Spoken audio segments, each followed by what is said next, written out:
Good afternoon, hockey fans. Data here, back with another trade in the National Hockey League as the Nashville Predators have traded Gustav Nyquist to the Minnesota Wild at 50% retained for a 2026 second-round pick. Let's break it all down. Instant reaction and analysis data with you with breaking news in the NHL leading up to the trade deadline. Subscribe and hit that bell to not miss out on anything. Apologies for being later than I usually am. That's what I get for going out to shovel. Sorry for just being living in Canada. That's what we got to do sometimes. But Gustav Nyquist, he was held out of the game earlier today for the Predators because he was in trade talks, and now the trade is finally executed. The Wild, with no seconds in 2025, end up giving a second in 2026. I'm sorry, with no seconds in 2027, as you can see. They keep their 2025 second, as you can see on the right side of the screen, and they move their 2026 second. They also had already moved their 2027 seconds. So now in the next 3 years, no first, no third in 2025, and then no second in 2026 or 2027. That's how the Wild are currently looking. So Gustav Nyquist, who was doing great things with the Predators last year, 75 points out of nowhere. Huge surprise. 75 points in 81 games. I don't know, out of nowhere. Just it wasn't typical of what you would have expected from Gustav Nyquist. This year didn't quite follow that up, and that goes hand in hand with all of the struggles of the Nashville Predators this season. 21 points in 57 games, and now he returns to the Minnesota Wild, who gave him a try at the trade deadline back in 2023. So yeah, just 2 years ago. The Wild acquired him for a 5th-round pick in 2023. He scored 5 points in 3 games. Hey. And then in the playoffs, had 5 points in 6 games. Okay. And then walked to free agency and did those great things with the Predators. So now the Wild said, hey, let's run it back. Let's acquire him again. I'm not sure what the stats on that are. How many players have been acquired by the same team multiple times at trade deadlines? I wonder, right? Welcome, everybody. Doggy, Ryan, Gen Z, Mighty Joe Maple. Yeah, I wonder, first off, what Gustav Nyquist are we getting? And second, I wonder if the Wild, maybe regret isn't the word, but I wonder what they only have so much draft capital, is what I'm trying to say. They only have so much value to give here at the deadline. And I don't know if they're going to start digging into their first in 2026 or 2027 or other picks. They have no other seconds. So if they want to make another trade happen, and it's going to cost more than a third, they have no more seconds to give. So I'm not saying they would regret this trade, but I wonder if this was, the all-in move that you were expecting if you're a Minnesota Wild fan. I'm sure you're happy for Gustav Nyquist. Doggy's very happy. Ooh, Nyquist, welcome back, saying in the comments. But now if you want to make any other moves, you have to trade one of your 2 remaining first-round picks in the next 3 or even 4 years if you're going further than that. That's what I'm trying to say.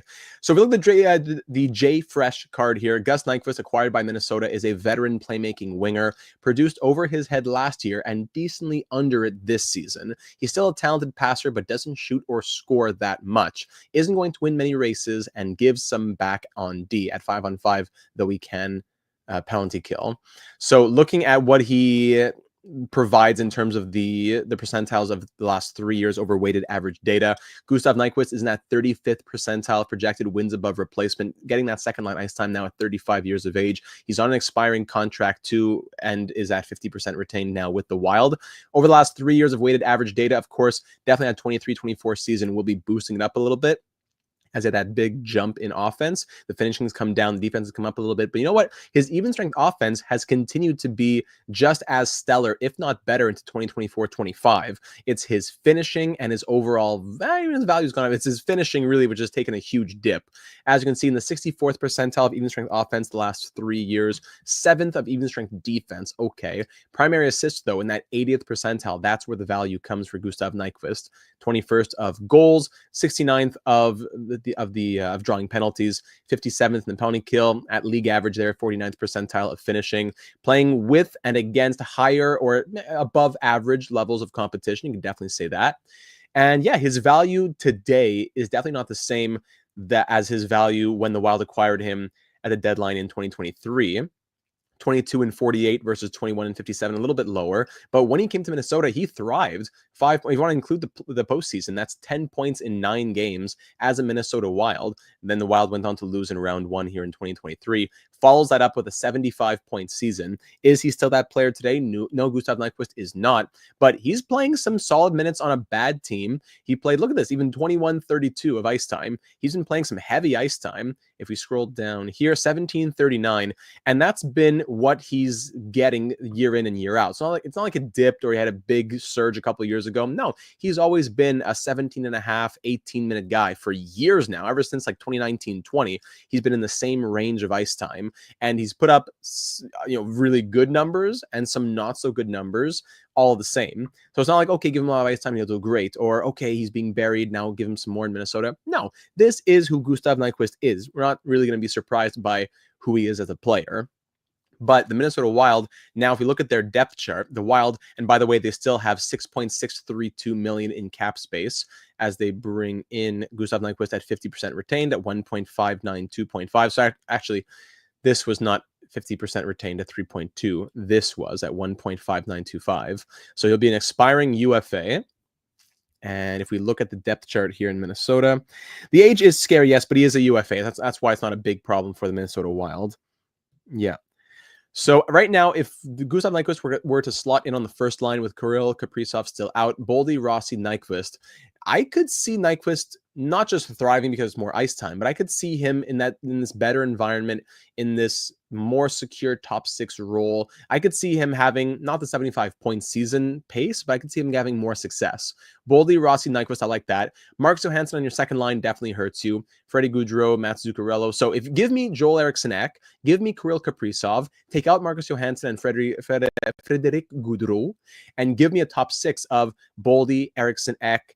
It would be probably Kaprizov, Eriksson-Ek, and Boldy.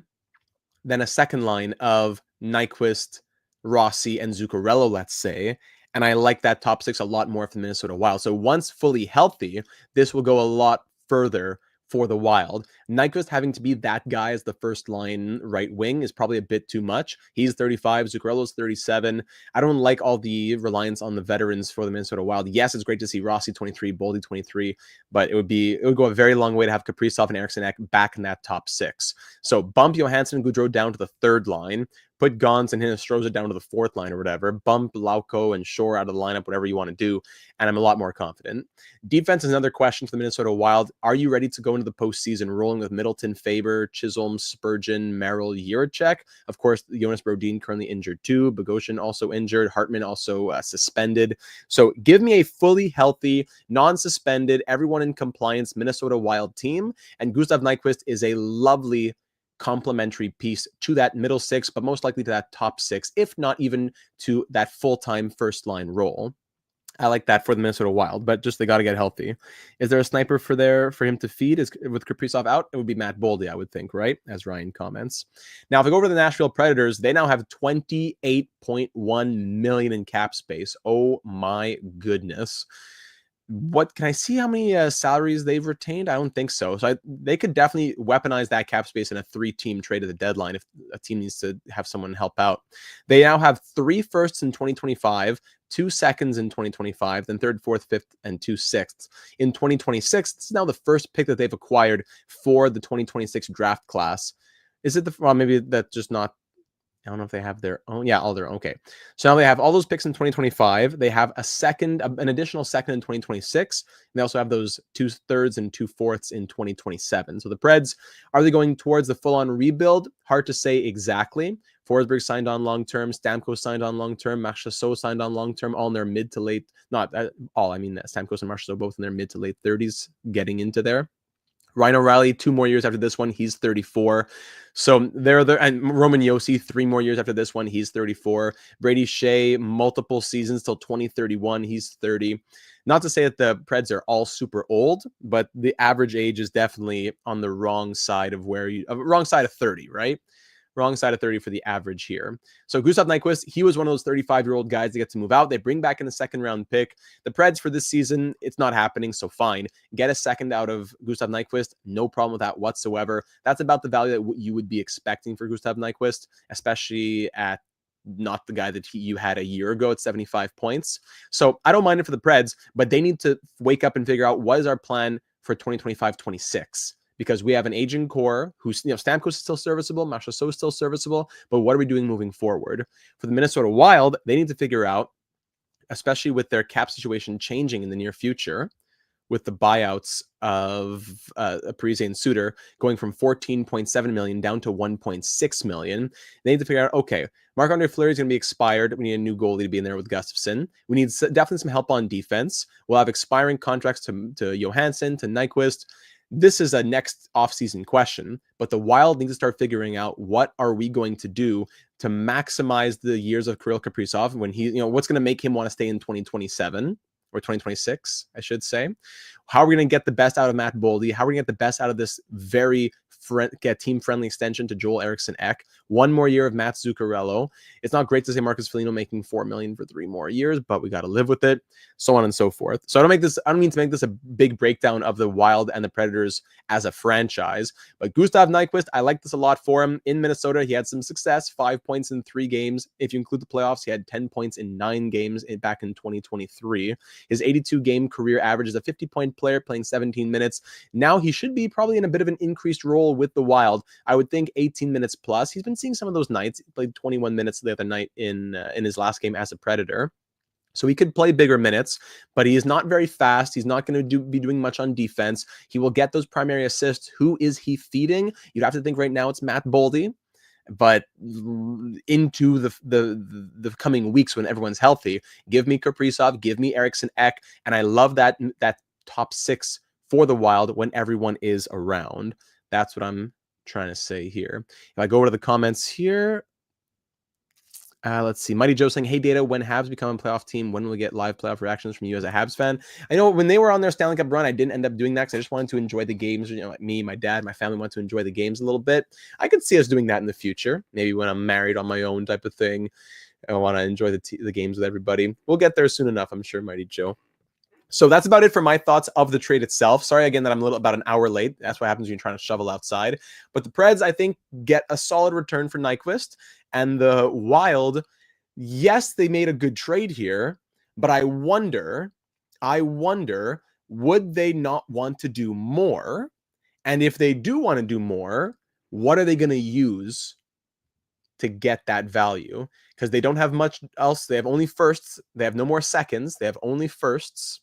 They have their own 2025 second if they want to dump that as well, but that would make them have no picks in the first 3 rounds. I don't know if they feel like they're in that category just yet.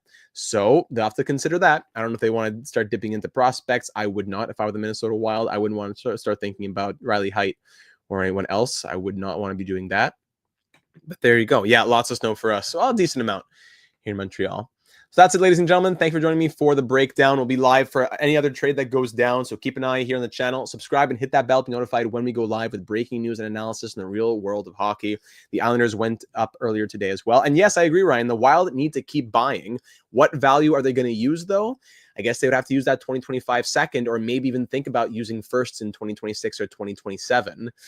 I don't know. Is this necessarily the year for the Wild? Give me a fully healthy Wild team. They were on fire at the start of the year. I wonder. Yeah, the Wild do love their guys. I wonder. Because the Minnesota Wild right now in the standings, sorry, I said I was wrapping it up. I just want to say in the standings right now, with their hot start and with not having everybody healthy right now, they still sit, if I'm just looking myself, they sit in the 3rd divisional spot in the Central. Yeah. And they are 5-5 in their last 10. They're on a 3-game losing streak. They definitely need their support right now. They need to get some support in there.